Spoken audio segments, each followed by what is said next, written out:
Cut along the halfway point of the neckline.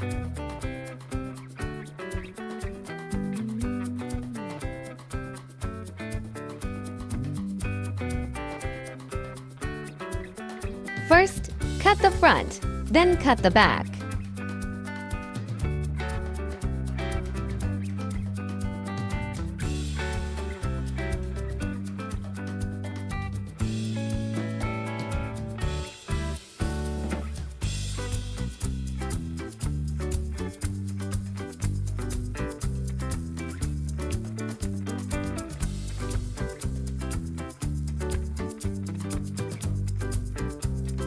Trim off 1 inch at the shoulder.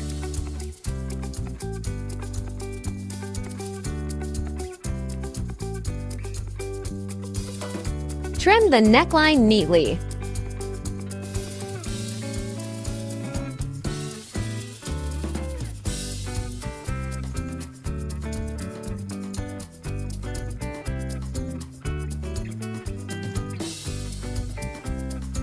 Pull firmly to flatten it out.